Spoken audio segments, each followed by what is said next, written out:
Hello friends, welcome to my YouTube channel. दोस्तों, आज मैं आप लोगों के लिए क्लास 10th का हिस्ट्री का एक इम्पॉर्टेंट चैप्टर जिसका नाम है नेशनलिज्म इन इंडिया, जो थर्ड चैप्टर है हिस्ट्री बुक का, वो लेकर के आया हूँ। तो चलिए वीडियो को शुरू करते हैं। इस वीडियो में मैं आप लोगों को क्लास 10th CBSE का इस चैप्टर को कंप्लीट करवाऊँगा और साथ ही इससे जुड़े इम्पॉर्टेंट क्वेश्चंस भी बताऊँगा और बताऊंगा कि किस टॉपिक से यहाँ पर किस पैराग्राफ से कौन सा क्वेश्चन आता है या कौन सा क्वेश्चन आ चुका है इस चैप्टर से। इस तरह से मैं पढ़ाऊंगा। तो चलिए शुरू करते हैं इस चैप्टर को। Nationalism in India. सबसे पहले नेशनलिज्म का मीनिंग क्या होता है समझ लेते हैं। नेशनलिज्म का मतलब होता है राष्ट्र के प्रति प्यार, देश के प्रति प्यार का भावना को नेशनलिज्म कहते हैं। तो इंडिया में नेशनलिज्म के प्रति जो है राष्ट्र के प्रति प्यार का भावना किस तरह से जगा, किस तरह से इम्पोर्टेंट स्ट्रगल्स किए गए इंडिपेंडेंस के लिए, उस बारे में हम लोग पढ़ेंगे। इस चैप्टर में हम लोग पढ़ चुके हैं 1919 से पहले का घटना जो है क्लास 8th में हम लोग पढ़ चुके हैं। 1919 के बाद का घटना इसमें हम लोग जानेंगे। तो फर्स्ट पेज है इस चैप्टर का, इसी बारे में लिखा गया है कि 1919 के बाद से इस चैप्टर को पढ़ेंगे। ये चैप्टर जो शुरू होता है वो यहाँ से होता है। पहले पेज में कुछ भी नहीं लिखा, ओवरव्यू लिखा हुआ है चैप्टर का, क्या पढ़ना है हमको। फर्स्ट पेज जो है फर्स्ट वर्ल्ड वार, खिलाफत एंड नॉन कॉपरेशन, यहाँ से चैप्टर शुरू होता है मेरा। 1919 से पहले तो हम लोग पढ़ चुके हैं और उसके बाद जो है किस तरह से न्यू सोशल ग्रुप्स फॉर्म किए गए, किस तरह से स्ट्रगल का एक नया मोड़ लिया, किस तरह से स्ट्रगल शुरू हुआ, ये हम लोग पढ़ेंगे। तो सबसे पहले स्ट्रगल जो 1919 के बाद जो शुरू हुआ उसमें फर्स्ट वर्ल्ड वार का काफ़ी ज़्यादा हाथ है। तो फर्स्ट पैराग्राफ में जो है लिखा हुआ है फर्स्ट वर्ल्ड वार के बारे में यहाँ पर, और यहाँ से जो क्वेश्चन एक आता है इस पैराग्राफ से, फर्स्ट वर्ल्ड वार का क्या इफेक्ट रहा इंडिया पर, और या ऐसा भी पूछा जा सकता है what is the impact of first world वार। तो फर्स्ट वर्ल्ड वार का जो इम्पैक्ट रहा यहाँ पर, पहले आप लोग बुक को टिक कर लीजिए जिस तरह से मैं करवाता हूँ। पहले आप लोग टिक करेंगे the war created a new economical and political situation all around the world लिख लेंगे यहाँ पर, इसको फर्स्ट लिख लेंगे। इसके बाद सेकेंड में it led to huge increase in defence expenditure, second लिखेंगे यहाँ पर। थर्ड जो है यहाँ से लिखेंगे was it was financed by war loans and increasing taxes. उसके बाद फोर्थ जो टिक करेंगे कस्टम्स ड्यूटीज वेर रेज्ड, यहाँ फोर्थ करेंगे। फिफ्थ में इनकम टैक्स इंट्रोड्यूस्ड। सिक्स्थ में करेंगे the war has prices increase doubling between 1913 से 1918 leading to the extreme hardship for the common people. उसके बाद अगला करेंगे villagers well called upon to supply soldiers, यहाँ पर सेवन्थ करेंगे। अगला जो है the force recruitment in rural areas caused wide spread anger. उसके बाद जो अगला टिक करेंगे cross failed during many parts of India, इसको भी टिक कर लेंगे। It was accompanied by influenza epidemic, इसको टिक करेंगे। As a result people perished as a result of famines and epidemic. चलिए यहाँ तक टिक कर लीजिए पहले। उसके बाद हम लोग बताते हैं, ये यहाँ पर पढ़ने से आप लोग एक बार पूरा पैराग्राफ को पढ़ लेंगे। तो यहाँ पर जो है लिखा हुआ है फर्स्ट वर्ल्ड वार का इफेक्ट लिखा हुआ है। फर्स्ट वर्ल्ड वार का पहला इफेक्ट क्या, the war created a new economical and political situation all around the world. मतलब वार जो हुआ था इससे पूरे विश्व पर प्रभाव पड़ा था। इसके बाद क्या हुआ, तो जैसे ही वार हुआ था तो उसमें काफ़ी ज़्यादा खर्च हुआ। तो काफ़ी ज़्यादा खर्च हुआ तो सेकंड पॉइंट वही लिखा है, it led to huge increase in defence expenditure.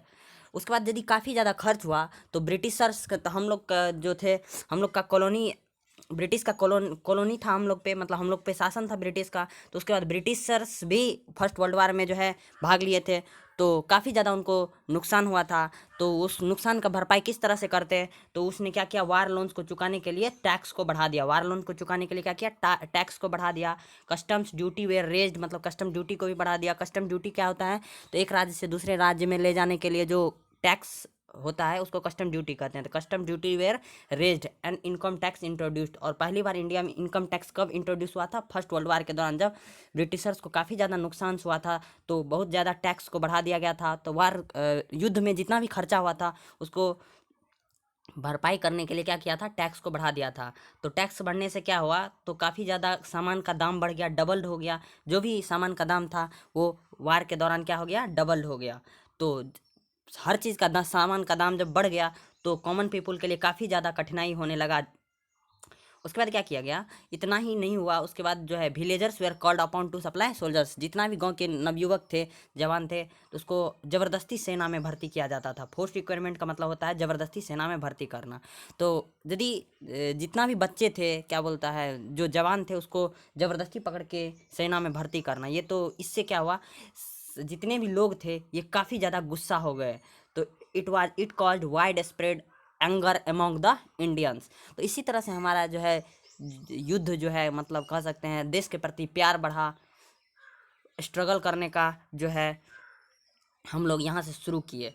इसके बाद जो है crops failed in many parts of India. Crop जानते हैं काफ़ी ज़्यादा वेपन्स का यूज़ किया गया था फर्स्ट वर्ल्ड वार के दौरान, तो इस दौरान क्या हुआ, क्रॉप भी फेल्ड हो गए। उसके बाद काफ़ी ज़्यादा फूड के लिए भी शॉर्टेज हो गया। उसके बाद जो है इतना ही नहीं हुआ, काफ़ी ज़्यादा it was accompanied by in influenza epidemic, मतलब महामारी भी इस समय फैल गया, क्योंकि काफ़ी ज़्यादा वेपन्स यूज हुआ था, काफ़ी खतरनाक ही वेपन्स यूज हुआ था फर्स्ट वर्ल्ड वार के दौरान। तो ये यहाँ पर लिखा हुआ है फर्स्ट वर्ल्ड वार के, यहाँ पर हमने 6-7 पॉइंट्स आप लोगों को कराया है। पहला पॉइंट्स क्या कराया है, the war created new economical and political situation all around the world. दूसरा point, it led to huge increase in defence expenditure. तीसरा, it was financed by war loans and increasing taxes. War loans were financed by increasing taxes, 3 हो गया। चौथा जो लिखेंगे, customs duty were raised, 4 हो गया। पांचवा लिखेंगे, income tax introduced, income tax introduce किया गया। उसके बाद prices doubled during first world वार, ये 6th हो गया। Prices of goods doubled during first world war. 6th लिखेंगे, villagers where called upon to supply soldiers. 7th लिखेंगे, it caused wide spread anger all among the Indians, it caused wide spread anger all among the Indians, मतलब इससे क्या हुआ, काफ़ी ज़्यादा गुस्सा आया इंडियंस को, ज़बरदस्ती जब पकड़ के भर्ती करने लगे सेना में। 7th लिखेंगे, crop failed in many parts of India. इसके बाद लिखेंगे, it was accompanied by influenza epidemic, इससे काफ़ी ज़्यादा महामारी फैल गया। ठीक है, तो इस तरह से फर्स्ट पैराग्राफ को हम लोग लिखेंगे impact of first world war में या effect of first world war में। People hope that their hardship would end after the war. People का विश्वास था क्या बोलता है, जैसे ही वार खत्म होगा तो सब कुछ पहले जैसा हो जाएगा, ठीक हो जाएगा, लेकिन ऐसा नहीं हुआ। वर्ल्ड वार ख़त्म होने के बाद ही इतना सारा प्रॉब्लम का, कठिनाई का सामना करना पड़ा इंडियंस को, जिससे काफ़ी ज़्यादा गुस्सा आया। और इसी के साथ क्या हुआ, एक लीडर का आगमन हुआ इस स्ट्रगल में, जिसका नाम था महात्मा गांधी। और 1.1 में हम आइडिया ऑफ सत्याग्रह में महात्मा गांधी के बारे में बात करेंगे। महात्मा गांधी जो है, Mahatma Gandhi return to India in January 1915। Mahatma Gandhi कब आए, जनवरी में 1915 में। तो इस लाइन को आप लोग टिक करेंगे, महात्मा गांधी कब रिटर्न हुए साउथ अफ्रीका से, तो जनवरी 1915 में। 1 मार्क्स का क्वेश्चन यहाँ से आप लोग का आ सकता है। उसके बाद, as you know he had come from South Africa where he fought successfully fought, जहाँ पर हम जानते हैं ये साउथ अफ्रीका से सत्याग्रह पे सक्सेसफुली फाइट करके रिटर्न हुए थे। तो इस फिगर में देख रहे हैं, जो यहाँ पर साउथ अफ्रीका में जो गोरे और काले के बीच जो काफ़ी ज़्यादा स्ट्रगल हुआ था, इसमें महात्मा गांधी सक्सेसफुली सत्याग्रह को फाइट करके इंडिया रिटर्न हुए थे। The racist regime with noble method of mass agitation which called satyagraha. अब सत्याग्रह यहाँ पर है क्या, तो सत्याग्रह, व्हाट इज सत्याग्रह, यहाँ से क्वेश्चन आ सकता है, सत्याग्रह क्या है। यहाँ पे आप लोग टिक करेंगे, ये पैराग्राफ मैं जहाँ से आप लोग को टिक करवा रहा हूँ, टिक करेंगे। तो यहाँ पर है, the idea of satyagraha emphasise the power of truth and need to search for truth. First point लिखेंगे, मतलब आइडिया ऑफ सत्याग्रह क्या कहता है, ये दिखाता है power of truth and need to search for truth, मतलब ये सत्य की ताकत को दिखाता है और सत्य की ताकत की खोज को। सेकेंड पॉइंट यहाँ से टिक करेंगे, it suggested that if the cause was true and if the struggle was against injustice then no physical force is required to win the oppressor। यहाँ से आप लोग करेंगे, इस तरह से लिखेंगे, मैं जैसे बता रहा हूँ। क्या लिखेंगे, पहला पॉइंट लिखेंगे, the idea of satyagraha emphasized the power of truth and need to search for truth, पहला point. Second point, if the cause was true, second point लिखेंगे ध्यान से, if the cause was true and the struggle was against injustice then no physical force is required to win the oppressor. इस तरह से इसको edit कर लेंगे थोड़ा सा, और इस तरह से आप लोग लिख सकते हैं, यदि मेरा कारण सही है और हम अहिंसा के प्रति लड़ रहे हैं तो कोई भी फिजिकल शारीरिक शक्ति का जरूरत नहीं होता है। अपने ऑपरेसर मतलब होता है अपने से विपक्षी को जीतने के लिए कोई भी शारीरिक शक्ति का आवश्यकता नहीं है। तो फोर्स व no physical force no necessary to fight the oppressor, इस तरह से लिखा है, हमने जिस तरह से कहा उस तरह एडिट करेंगे। विदाउट सीइंग द विजन्स और being aggressive a satyagrahi could win the battle through non violence. तो लोगों ने पूछा हम लोग बिना शारीरिक शक्ति के कैसे जीत सकते हैं सामने वाले से, तो गांधी जी ने कहा a satyagrahi could win the battle through non violence. Gandhi ji ने कहा सत्याग्रही जो है बैटल को जीत सकते हैं नॉन वायलेंस से, अहिंसा से। तो अब अहिंसा से कैसे जीतेंगे, ना शस्त्र चलाएंगे ना शारीरिक शक्ति का यूज़ करेंगे, तो जीतेंगे कैसे? तो उस पर गांधी जी ने कहा, इसको थर्ड पॉइंट करेंगे, उसका फोर्थ पॉइंट करेंगे, this could be done by appealing the conscience of the oppressor. ये कैसे होगा? तो हम लोग अपील करेंगे, क्या करेंगे? अपील करेंगे और सत्य को देखने पे मजबूर करेंगे। किसको? सामने वाले को सत्य को देखने के लिए क्या करेंगे? मजबूर करेंगे। People including the oppressors had to pursue to see the truth instead of being to forced to accept the truth। हम लोग उसको दिखाएंगे सत्य क्या है, ना कि हम उसको क्या करेंगे, अपने शारीरिक शक्ति से उसको सत्य को मनवाने पे के लिए वायलेंस करेंगे। ऐसा नहीं करना है। तो गांधी जी ने क्या कहा? तो it could be done by appealing the conscience of the oppressor. और क्या लिखेंगे अगला में? It is persuaded to see the truth instead of being force to accept the truth. हम लोग उसको फोर्स नहीं करेंगे सत्य को स्वीकार करने के लिए, बल्कि उसको दिखाएंगे सत्य को। कैसे दिखाएंगे? तो जैसे बड़े बड़े लैंडलॉर्ड सब होते थे, तो क्या करेंगे, हम लोग उसके घर के सामने जाके बैठ जाएंगे भूखे प्यासे, 10 दिन तक हम लोग 4 दिन 5 दिन 10 दिन तक हम लोग बैठे रहेंगे। तो कम से कम वो लोग आएंगे जाएंगे तो देखेंगे तो जी कि ये लोग क्या बोलता है, कितना दिन से बैठा हुआ है, उसको थोड़ा भी उसके मन में दया होगा तो जरूर वो पिघलेगा। तो इस तरह से हम लोग युद्ध को जीतेंगे। महात्मा गांधी का ये नीति था। उसके बाद अगला क्या करेंगे? By the struggle truth was bounded to ultimately triumph.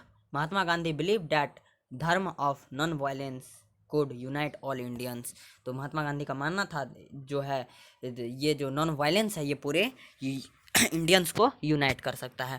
तो यहाँ पर हम लोगों ने क्या जाना इस पैराग्राफ में मैंने जाना जो आइडिया ऑफ सत्याग्रह क्या है, आइडिया ऑफ सत्याग्रह क्या कहता है। तो आइडिया ऑफ सत्याग्रह में मैंने 4 पॉइंट बताया है। पहला क्या? The idea of satyagraha emphasised the power of truth and need to search for truth. दूसरा, if the cause was true and the struggle was against injustice then no physical force is required to win the operation।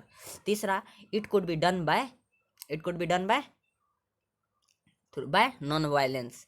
तो कैसे करेंगे? It could be done by a satyagrahi could win the battle through non violence. अगला क्या करेंगे? चौथा करेंगे, this could be done by appealing the conscience of the oppressor. It is persuaded to see the truth rather than to accept the truth, rather than forced to accept the truth।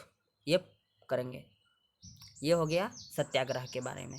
अब ये paragraph जो है, इस paragraph से, वो paragraph में तो सत्याग्रह के बारे में लिखा हुआ था, सत्याग्रह है क्या, इस पैराग्राफ में से जो है इंपॉर्टेंट 3 मार्क्स का मैप का क्वेश्चन पूछा जाता है। तो इस पैराग्राफ को आप लोग ध्यान से देखेंगे।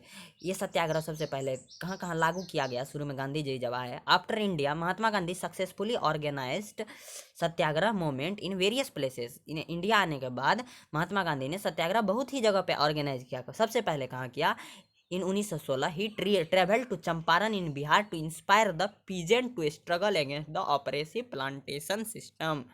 1916 में सबसे पहले क्या? चंपारण, बिहार में। चंपारण कहाँ है? बिहार में महात्मा गांधी ने सत्याग्रह को लॉन्च किया 1916। उसमें किसके खिलाफ किया था? तो पीजेंट्स के लिए। किसके लिए?